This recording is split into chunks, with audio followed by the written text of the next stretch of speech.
हरे कृष्णा। ओम नमः शिवाय। हे प्रिय भक्तों, आज बृहस्पतिवार के दिन आप बृहस्पति देव की बड़ी ही दुर्लभ कथा सुनेंगे। इस कथा को सुनने से भगवान बृहस्पति देव की कृपा से भक्तों की सभी मनोकामनाएं पूर्ण हो जाती हैं।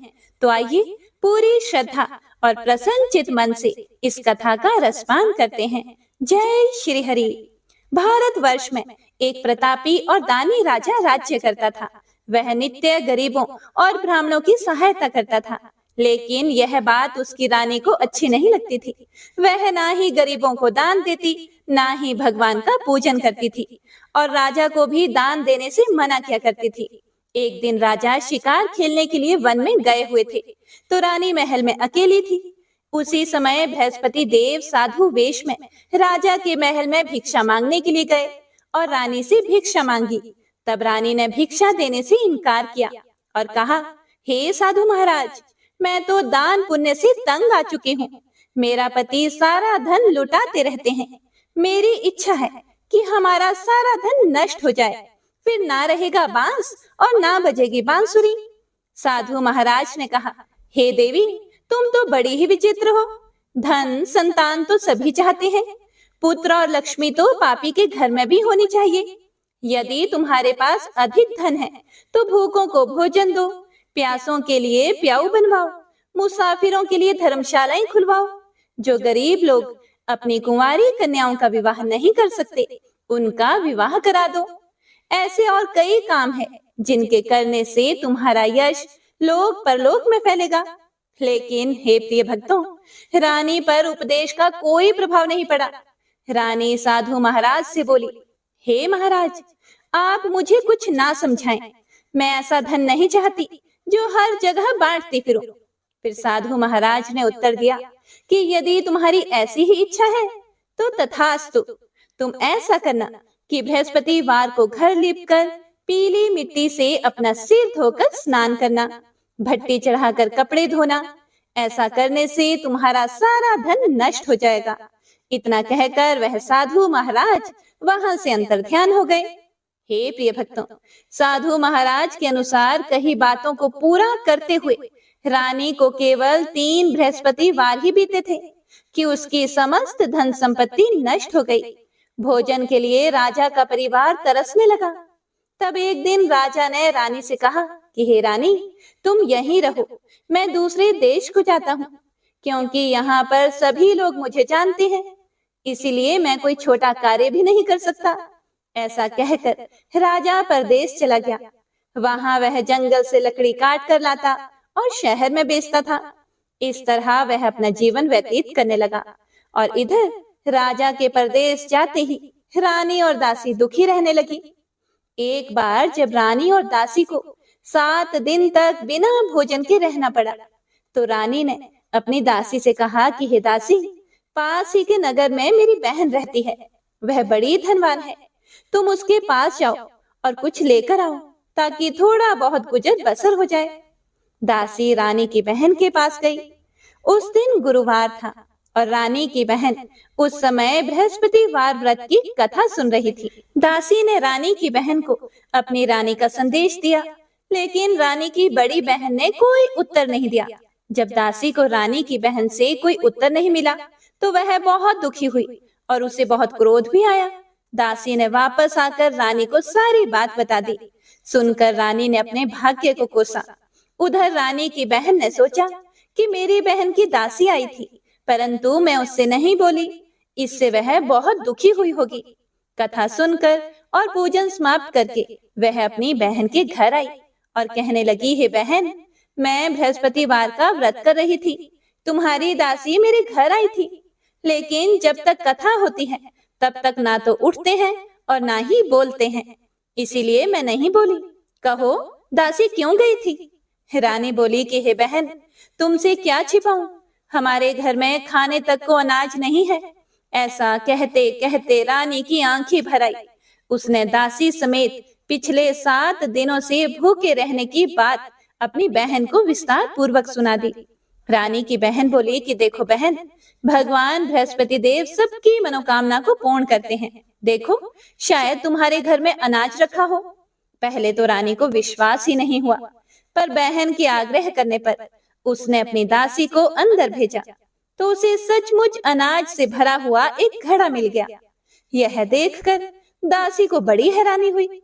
दासी रानी से कहने लगी, हे रानी, जब हमको भोजन नहीं मिलता तो हम व्रत ही तो करते हैं, इसीलिए क्यों ना इनसे व्रत और कथा की विधि पूछ ली जाए ताकि हम भी व्रत कर सकें। तब रानी ने अपनी बहन से बृहस्पतिवार व्रत के बारे में पूछा। उसकी बहन ने बताया कि बृहस्पतिवार के व्रत में चने की दाल और मुनक्का से विष्णु भगवान का केले की जड़ में पूजन करें तथा दीपक जलाएं, व्रत कथा सुने और पीला भोजन ही करें। इससे बृहस्पति देव प्रसन्न होते हैं। व्रत और पूजन विधि बताकर रानी की बहन अपने घर को लौट गई। 7 दिन के बाद जब गुरुवार आया तो रानी और दासी ने व्रत रखा। घुड़साल में जाकर चना और गुड़ लेकर आई, फिर उससे केले की जड़ तथा विष्णु भगवान का पूजन किया, कथा की और आरती की। अब पीला भोजन कहाँ से आए, इस बात को लेकर दोनों बहुत दुखी थे, क्योंकि उन्होंने व्रत रखा था, इसीलिए बृहस्पति देव उनसे प्रसन्न थे। इसीलिए वे एक साधारण व्यक्ति का रूप धारण करके 2 थालों में सुंदर पीला भोजन दासी को दे गए। भोजन पाकर दासी प्रसन्न हुई और फिर रानी के साथ मिलकर भोजन ग्रहण किया। उसके बाद वे सभी गुरुवार को व्रत और पूजन करने लगे।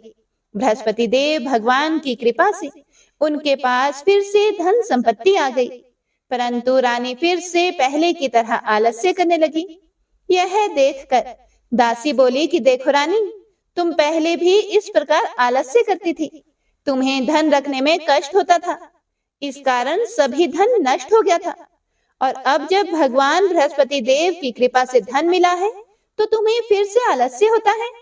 रानी को समझाते हुए दासी कहती है कि बड़ी मुसीबतों के बाद हमने यह धन पाया है, इसीलिए हमें दान पुण्य करना चाहिए, भूखे मनुष्यों को भोजन कराना चाहिए और धन को शुभ कार्यों में खर्च करना चाहिए, जिससे तुम्हारे कुल का यश बढ़ेगा और स्वर्ग की प्राप्ति होगी और पितृ प्रसन्न होंगे। हे प्रिय भक्तों, दासी की बात मानकर रानी अपना धन शुभ कार्यों में खर्च करने लगी, जिससे पूरे नगर में उसका यश फैलने लगा। एक दिन रानी और दासी आपस में विचार करने लगी कि ना जाने राजा किस दशा में होंगे, उनकी कोई खोज खबर भी नहीं है। उन्होंने श्रद्धा पूर्वक बृहस्पति भगवान से प्रार्थना की कि राजा जहाँ कहीं भी हो शीघ्र वापस आ जाएं।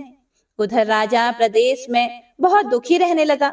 वह प्रतिदिन जंगल से लकड़ियां काट कर लाता और उसे शहर में बेचकर अपने दुखी जीवन को बड़ी कठिनता से व्यतीत कर रहा था।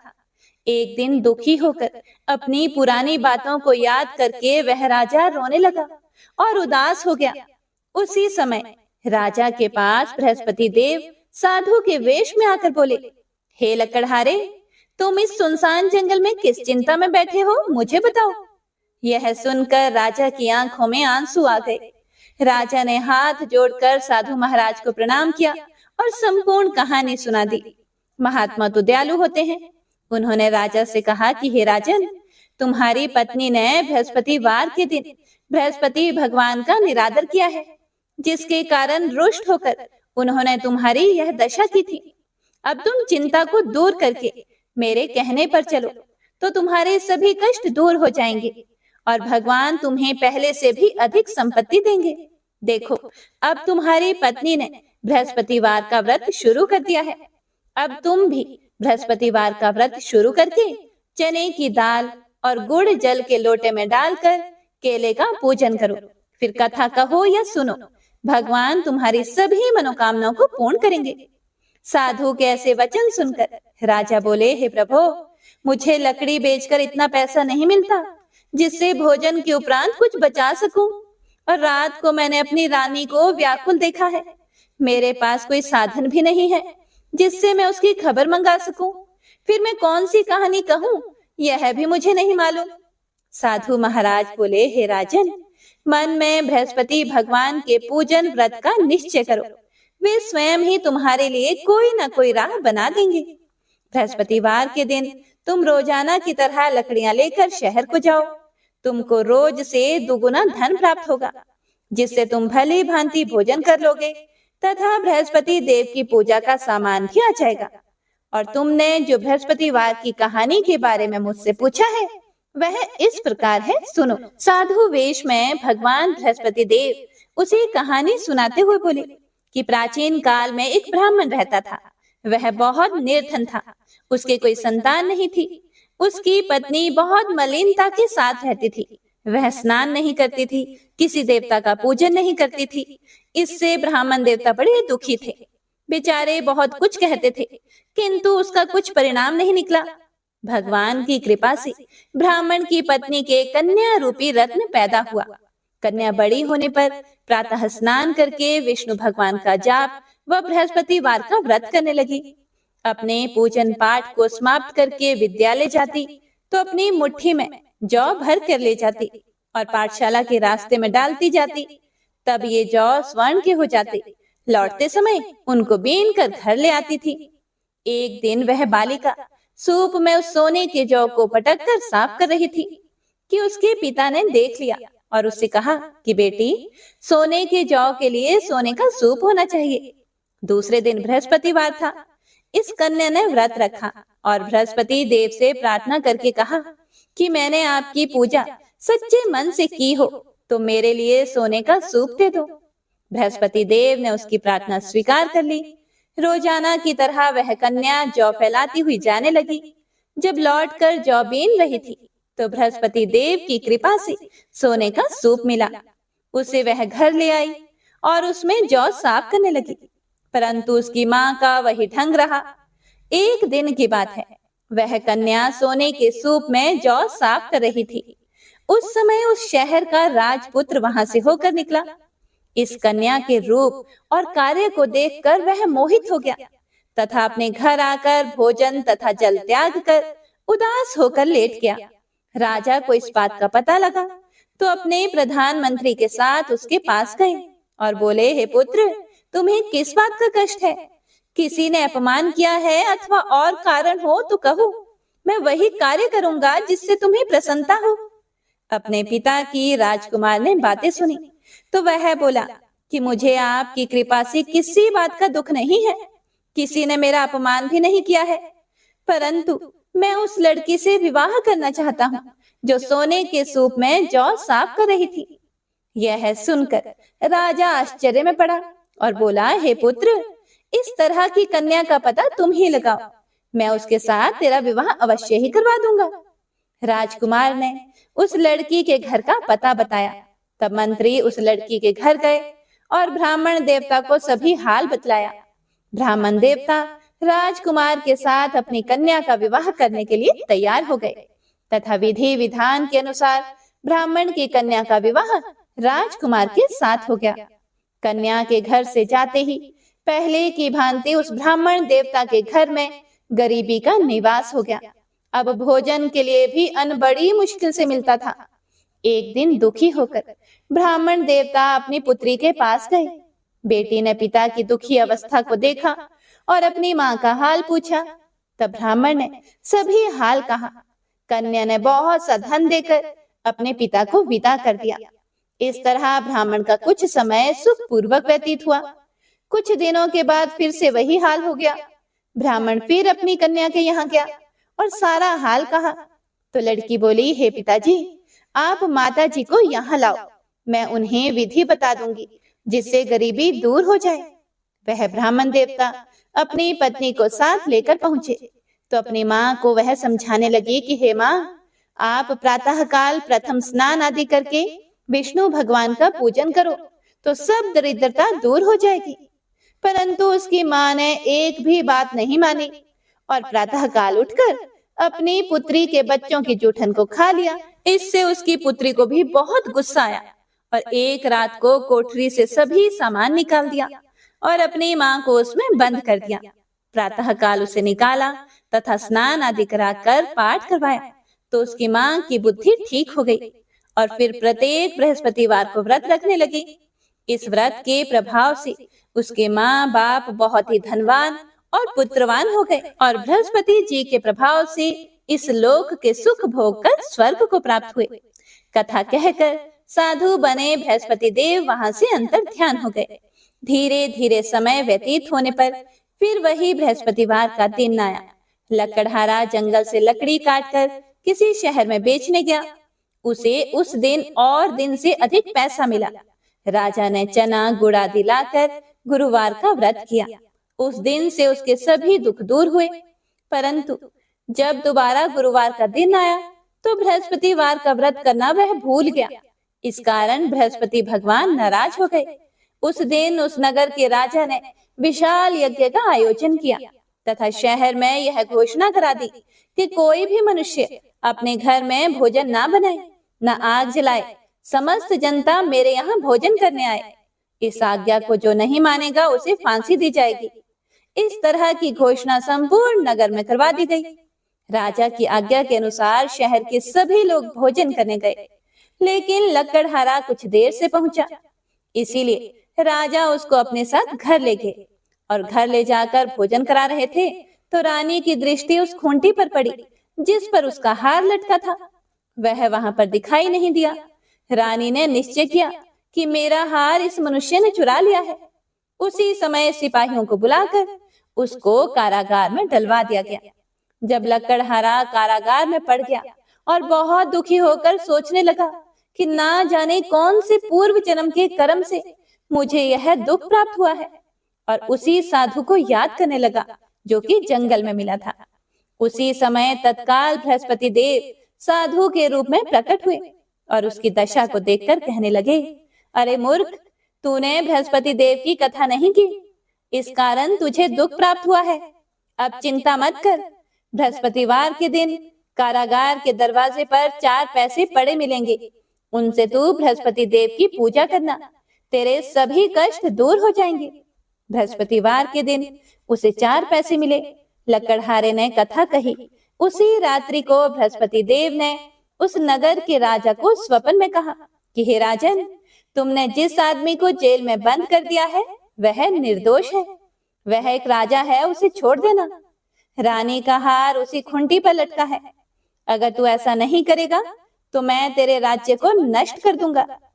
इस तरह रात्रि के स्वप्न को देखकर राजा प्रातःकाल उठा और खूंटी पर हार देखकर लकड़हारे को बुलाकर क्षमा मांगी तथा लकड़हारे को योग्य सुंदर वस्त्र आभूषण देकर विदा कर दिया। बृहस्पति देव की आज्ञा के अनुसार लकड़हारा अपने नगर को चल दिया। राजा जब अपने नगर के निकट पहुंचा तो उसे बड़ा आश्चर्य हुआ। नगर में पहले से भी अधिक बाग, तालाब, कुएं तथा बहुत सी धर्मशालाएं, मंदिर आदि बन गए हैं। राजा ने पूछा, यह किसका बाग और धर्मशाला है? तब नगर के सभी लोग कहने लगे कि यह सब रानी और दासी के हैं। तो राजा को यह सुनकर आश्चर्य हुआ और गुस्सा भी आया कि रानी के पास इतना पैसा कहां से आ गया। जब रानी ने यह खबर सुनी कि राजा आ रहे हैं तो उन्होंने दासी से कहा, हे दासी, देख, राजा हमको कितनी बुरी हालत में छोड़कर गए थे। हमारी ऐसी हालत देखकर वह लौट ना जाए, इसीलिए तू दरवाजे पर खड़ी हो जा। आज्ञा अनुसार दासी दरवाजे पर खड़ी हो गई। राजा आए तो उन्हें अपने साथ लेकर आई। तब राजा ने क्रोध करके अपनी रानी से पूछा कि यह धन तुम्हें कैसे प्राप्त हुआ है? तब उन्होंने कहा, हमें यह सब धन बृहस्पति देव के इस व्रत के प्रभाव से प्राप्त हुआ है। राजा ने निश्चय किया कि 7 रोज बाद तो सभी बृहस्पति देव का पूजन करते हैं, लेकिन मैं प्रतिदिन 3 बार कहानी तथा रोज व्रत किया करूंगा। अब हर समय राजा के दुपट्टे में चने की दाल बंधी रहती तथा दिन में 3 बार कहानी कहता। एक रोज राजा ने सोचा कि चलो अपनी बहन के यहाँ हो आए। इस तरह निश्चय करके राजा घोड़े पर सवार होकर अपनी बहन के यहाँ को चलने लगा। रास्ते में उसने देखा कि कुछ आदमी एक मुर्दे को लिए जा रहे हैं। उन्हें रोककर राजा कहने लगा, अरे भाइयों, मेरी बृहस्पति देव की कथा सुन लो। वे बोले, लो, हमारा तो आदमी मर गया, इसको अपनी कथा की पड़ी है। परंतु कुछ आदमी बोले, अच्छा कहो, हम तुम्हारी कथा भी सुनेंगे। राजा ने दाल निकाली और जब कथा आधी हुई थी कि मुर्दा हिलने लग गया, और जब कथा समाप्त हो गई तो राम राम करके मनुष्य उठकर खड़ा हो गया। आगे रास्ते में उसे एक किसान खेत में हल चलाता हुआ मिला। राजा ने उसे देखा और उससे बोले कि अरे भैया, तुम मेरी बृहस्पतिवार की कथा सुन लो। किसान बोला, जब तक मैं तेरी कथा सुनूंगा तब तक 4 हरिया जोत लूंगा। जा अपनी कथा किसी और को सुनाना। इस तरह राजा आगे चलने लगा। राजा के हटते ही बैल पछाड़ खाकर गिर गए तथा किसान के पेट में बड़ी जोर का दर्द होने लगा। उस समय उसकी माँ रोटी लेकर आई। उसने जब यह देखा तो अपने पुत्र से सब हाल पूछा और बेटे ने सभी हाल कह दिया। तो बुढ़िया दौड़ी दौड़ी उस घुड़सवार के पास गई और उससे बोली कि मैं तेरी कथा सुनूंगी, तू अपनी कथा मेरे खेत पर चलकर ही कहना। राजा ने बुढ़िया के खेत पर जाकर कथा कही, जिसके सुनते ही वह बैल उठ खड़े हुए तथा किसान के पेट का दर्द भी बंद हो गया। राजा अपनी बहन के घर पहुंचा। बहन ने भाई की खूब मेहमानी की। दूसरे रोज प्रातःकाल राजा जगा तो वह देखने लगा कि सब लोग भोजन कर रहे हैं। राजा ने अपनी बहन से कहा, ऐसा कोई मनुष्य है जिसने भोजन नहीं किया हो? मेरी बृहस्पतिवार की कथा सुन ले। बहन बोली, हे भैया, यह देश ऐसा ही है। पहले यहाँ लोग भोजन करते हैं, बाद में अन्य काम करते हैं। अगर कोई पड़ोस में हो तो देख आती हूँ। वह ऐसा कहकर देखने चली गई, परंतु उसे कोई भी ऐसा व्यक्ति नहीं मिला जिसने भोजन नहीं किया हो। इसीलिए वह एक कुम्हार के घर गई, जिसका लड़का बीमार था। उसे मालूम हुआ कि उनके यहाँ 3 रोज से किसी ने भी भोजन नहीं किया है। रानी ने अपने भाई की कथा सुनने के लिए कुम्हार से कहा और वह तैयार हो गया। राजा ने जाकर बृहस्पतिवार की कथा कही, जिसको सुनकर उसका लड़का ठीक हो गया। अब तो राजा की प्रशंसा होने लगी। एक रोज राजा ने अपनी बहन से कहा, हे बहन, हम अपने घर को जाएंगे, तुम भी तैयार हो जाओ। राजा की बहन ने अपनी सास से कहा तो सास ने कहा कि हाँ चली जा, परंतु अपने लड़कों को मत ले जाना, क्योंकि तेरे भाई के कोई औलाद नहीं है। बहन ने अपने भैया से कहा, हे भैया, मैं तो चलूंगी, पर कोई बालक नहीं जाएगा। राजा बोला, जब कोई बालक नहीं चलेगा तब तुम भी क्या करोगी? बड़े दुखी मन से राजा अपने नगर को लौट आया। राजा ने अपनी रानी से कहा, हम निर्वंशी हैं, हमारा मुंह देखने का धर्म नहीं है और कुछ भोजन आदि नहीं किया। रानी बोली, हे प्रभु, बृहस्पति देव ने हमें सब कुछ दिया है, वह हमें औलाद अवश्य देंगे। उसी रात को बृहस्पति देव ने राजा के स्वप्न में कहा, हे राजा, उठो, सभी सोच त्याग दो, तेरी रानी गर्भ से है। राजा को यह बात सुनकर बड़ी खुशी हुई। 9वें महीने में उसकी पत्नी के गर्भ से एक सुंदर पुत्र पैदा हुआ। तब राजा बोला, हे रानी, स्त्री बिना भोजन के रह सकती है, पर बिना कहे नहीं रह सकती। जब मेरी बहन आए तुम उससे कुछ मत कहना। रानी ने सुनकर हाँ कर दिया। जब राजा की बहन ने यह शुभ समाचार सुना तो वह बहुत खुश हुई तथा बधाई लेकर अपने भाई के यहाँ आई। तभी रानी ने कहा, घोड़ा चढ़कर तो नहीं आई, गधा चढ़ी आई। राजा की बहन बोली, भाभी, इस प्रकार ना कहती तो तुम्हें औलाद कैसे होती? बृहस्पति देव ऐसे ही है, जैसी जिसके मन में कामनाएं हैं सभी को पूर्ण करते हैं। जो सद्भावना पूर्वक बृहस्पतिवार का व्रत करता है, कथा पढ़ता या सुनता है, दूसरों को सुनाता है, बृहस्पति देव उनकी सभी मनोकामनाएं पूर्ण करते हैं। बृहस्पति देव उनकी सदैव रक्षा करते हैं। जो संसार में सद्भावना और सच्चे हृदय से बृहस्पति देव का पूजन करते हैं, उनकी सभी मनोकामनाएं उसी प्रकार पूर्ण होती हैं, जैसे राजा और रानी ने बृहस्पति देव की कथा का गुणगान किया। उनकी सभी इच्छाएं बृहस्पति देव ने पूर्ण की। मनुष्य को हृदय से उनका मनन करते हुए जयकारा करना चाहिए। तो प्रेम से बोलिए, बृहस्पति देव की जय। बोलिए, लक्ष्मी नारायण भगवान की जय। तो आइए अब सुनते हैं बृहस्पति देव की आरती। ओम जय बृहस्पति देवा, ओम जय बृहस्पति देवा, छिन्न छिन्न भोग लगाऊं कदली फल मेवा। ओम जय बृहस्पति देवा, तुम पूर्ण परमात्मा, तुम अंतर्यामी, जगत पिता जगदीश्वर, तुम सबके स्वामी। ओम जय बृहस्पति देवा, चरणामृत निज निर्मल, सब पातक हरता, सकल मनोरथ दायक, कृपा करो भला। हरता। ओम जय बृहस्पति देवा। तन मन धन अर्पण कर जो जन शरण पड़े, प्रभु प्रकट तब हो करे आकर द्वार खड़े। ओम जय बृहस्पति देवा। दीन दयाल दयानिधि भक्तन हितकारी, पाप दोष सब हरता भव बंधन हारी। ओम जय बृहस्पति देवा। सकल मनोरथ दायक सब संशय तारो, वेश विकार मिटाओ संतन सुखकारी। ओम जय बृहस्पति देवा। जो कोई आरती तेरी प्रेम सहित गावे, ज्येष्ठानंद बंद सो निश्चय ही पावे। ओम जय बृहस्पति देवा। ओम जय बृहस्पति देवा।